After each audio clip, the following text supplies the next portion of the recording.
Hello again, everybody. Welcome back to the channel. And now we're going to talk about why you should use hiking sticks.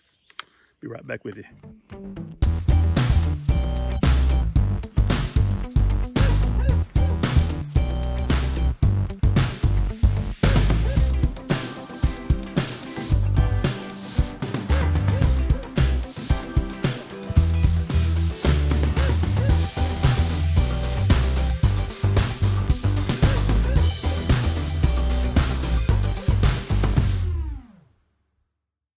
Again, welcome back, everybody. And tonight, or this afternoon, or whatever, it's almost, like I said, it's almost 9 o'clock.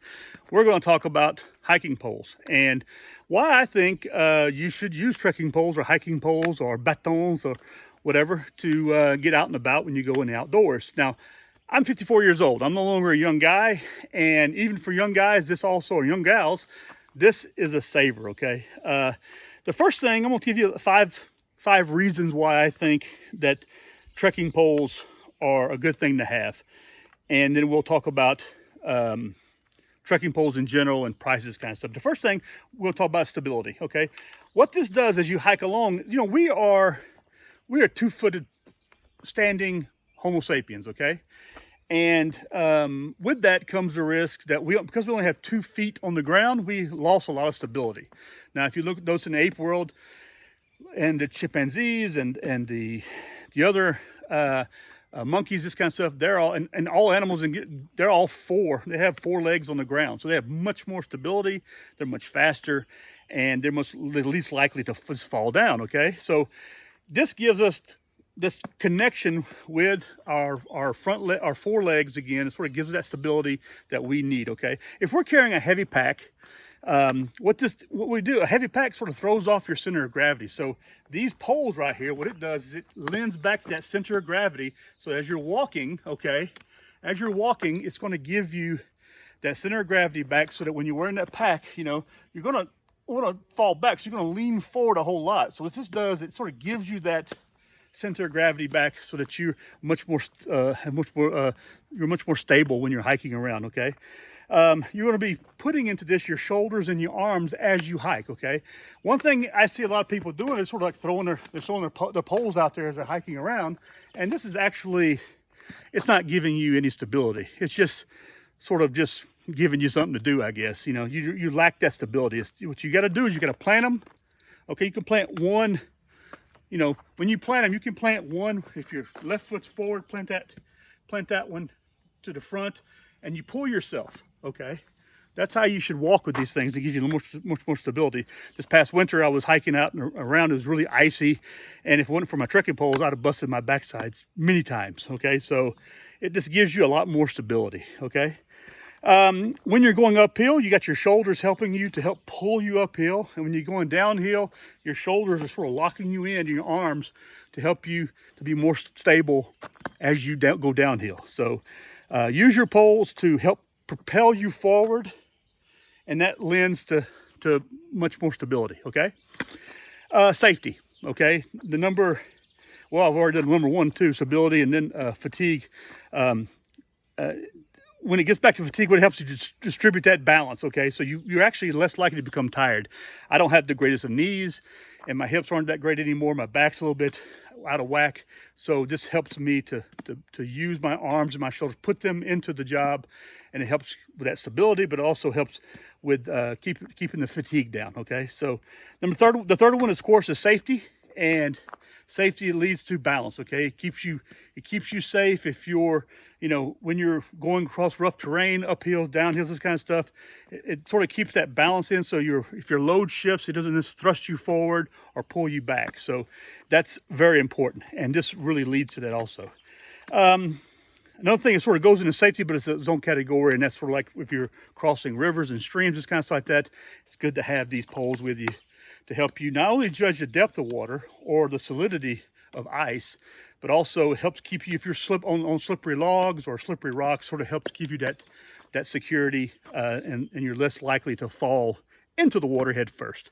Okay, so these are here. That's number 4. Okay, number 5 also, it is it's got a lot of improvised things you can do with these. Number one is that nowadays you get a lot of tents that are poleless, so for considering weight for lightweight hiking and camping, and you can use your sticks for the corners or for the top of the tent or top of the tarp to set it up. Okay, so it leads to that. Okay.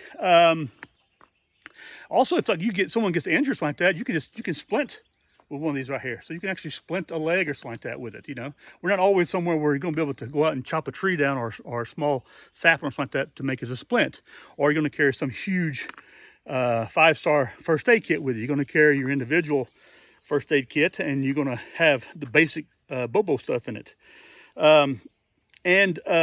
You can also use these right here to sort of help yourself if you're attacked by some animals. You got a problem. I see a lot of videos of these people getting chased down by bobcats, mountain lions, kind of stuff in North America. Here we have bobcats here. They're called lynxes here, but they don't really mess with us. But you know, if you're in the forest, you get some deer or something like that, and you want to push them away, you want to sort of like you have no choice. You can use these right here to defend yourself. Also against wild dogs, this kind of stuff. I remember many years ago when my wife at the time was pregnant with my son. This was 24 years ago, almost 25 now.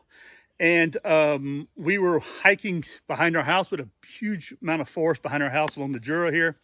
And we used to go on evening hikes. Every evening we go on a hike. And we were coming back through and somebody had this huge ass dog, and they didn't have it on a leash, which is illegal here in Switzerland. The dog ran up on us. I happened to have hiking sticks on me, and I had them for her actually, in case she got tired. Because she was quite pregnant at the time. This is in October of 1998, just right before my son arrived. And I had the sticks, so I got between her and the dog, and I shoot him away with this right here, and it worked out, and he ran off. And finally, the owner comes up and is complaining about it, but hey, I had something to defend myself with. So these are just a few of the reasons behind it, okay? Let's talk about walking techniques. If you're, these are completely retractable. I mean, they are telescopic, okay? And that's not the reason why it's telescopic is so you can carry them on your rucksack very easily, or inside your rucksack or whatever. And the advantage of that is that you can make them much more compact. Is that necessary? No. You can go out and get yourself some really good skis if you want, some old ski poles, and just change the tips on them. Take off the big piece here if you don't need that in the summertime, and expose the tip that's on the end right here, and use that. That's fine. That's going to give you the traction you need, the control you need, also the stability you need, and that'll be right to work. Also, you can also cut down a pole if you want to, and use it like this. Now, I've done something as a no-go. I cut these right here off. The reason why I did it because they bugged the hell out of me. But I can replace this with some 550 cord, and there's a way. You should never put your hand into the loop, and like this right here. So if you fall, you have a less. You can actually hurt yourself even worse if you had this right here. It's best to put your hand up through the loop, and then like this right here, and that way you hold it. But I don't like them whatsoever. I just don't like them, so I took them off. I cut them off, and I had these little small pieces right here. I need to actually go in and take this apart and fix this. But I've had these right here for probably 15 years, and they work great. Okay, is there a difference in quality? There could be. You got titanium ones, you got carbon fiber ones. These are aluminum.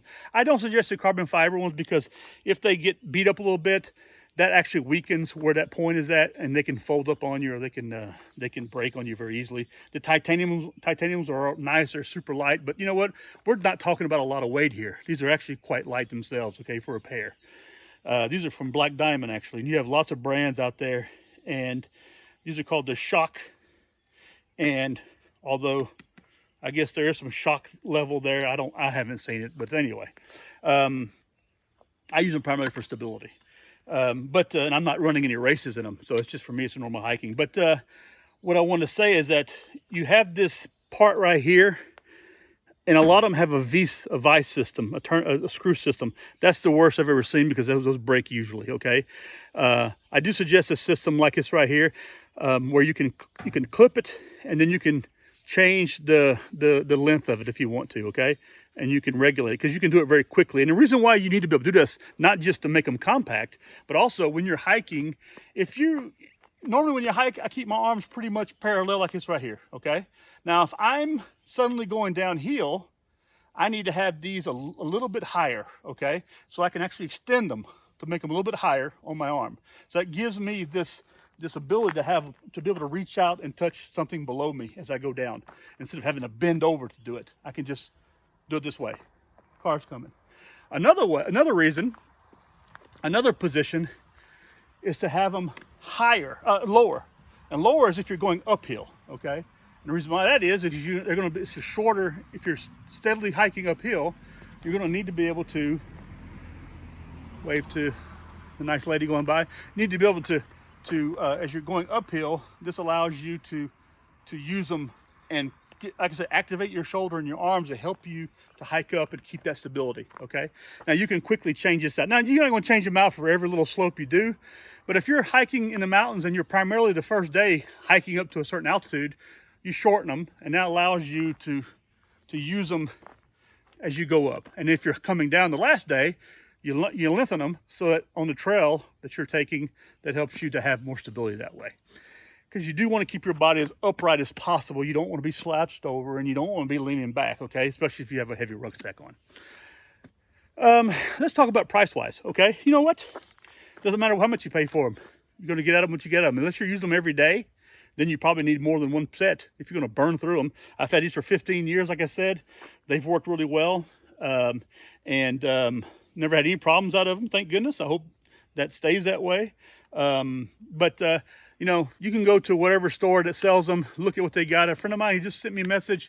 My buddy, you see him with camp, that kind of stuff. He was looking for a set because he does a lot of hiking too, and he wants something a little more stability. And he was in a store and he was looking at them, and he wanted to not spend something more than $100, $120.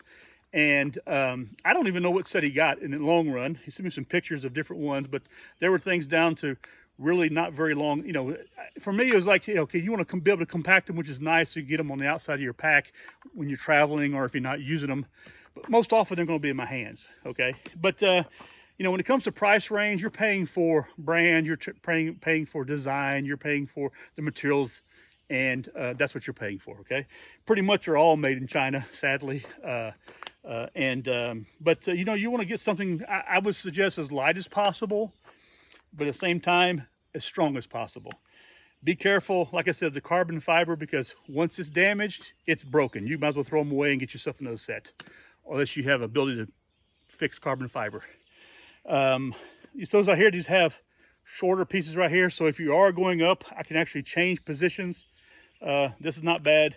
It has some other features on it. I don't even know what it is. It's got this little plastic loop around it right here. I have no idea what this is right here. I don't know if that's a shock loop or whatever it is. I just got them to use them, okay? I don't like having to go out and buy stuff every year. I like to be able to have things that last forever. And for me, so far, these are lasting so far 15 years. And I suggest you do the same thing. If you're someone who every year has to have the latest and newest equipment, go for it. But if you're like me and you don't like throwing your money in the garbage, get you a good pair that lasts forever. These did cost about $120. Here in Switzerland, black diamonds, but they've been worth it 15 years. Okay, so it's cost me about $8 a year for 15 years, so I'm pretty happy with that. So it's not an end game for me. Okay, but yeah, just avoid titanium ones. I think are just too over the top. You know, if you're an ultralight person, okay, you can go for that. If you're a normal person like me, these are fine. Get you something that latches. Now, they do have the ones that are titanium that fold up. They have an elastic inside of it, which is really cool. But the problem is that this elastic, after a while, it will break. And once it breaks, those are useless, okay? I don't know how even you'd have to repair the elastic inside of it. I'd have to see a pair of them. I've looked at them, but I've never really, because a lot of this stuff is made that, you know, it's like your iPhones, you know. It's got a limit on it, or like your computer, you know, your printer, you know. If you can repair all this stuff, it'll last you even longer. So you just see how you can repair it and go for it from that. Maybe even look into designing a pair yourself. Go out and buy the aluminum, cut it, you know, get it all sorted out yourself. Get you some caulk or whatever, and mold it around it. Okay, you can buy caulk and this kind of stuff, mold it around it, and a cork. I'm sorry, not caulk, but cork, and come up with a system yourself, maybe. Whatever, you know, see what works for you. Anyway, just my video on trekking poles. Okay, hope you enjoyed it. Tell me what you think. Do you use trekking poles? And if you do, which ones do you use? And why do you use them? I think that I covered a lot of reasons why to have them. I hope you found this interesting. Anyway, it's good to you engage your arms and your shoulders. That's good for your fitness also. So you see a lot of ladies doing that on the roads here and this kind of stuff in the summertime. Big groups of them hiking around after the kids have gone to school or during our lunch break or whatever, you know, at work. Staying fit. So I definitely support that. Hope you enjoyed this video. And if you did, please give me a thumbs up. And like again, subscribe to my channel, share with your friends and enemies, leave a comment down below. And I look forward to hearing from you again soon. And tell me what you think about trekking poles. I hope you all have a pleasant weekend. I'll talk to you very soon. Take care of yourselves. Goodbye.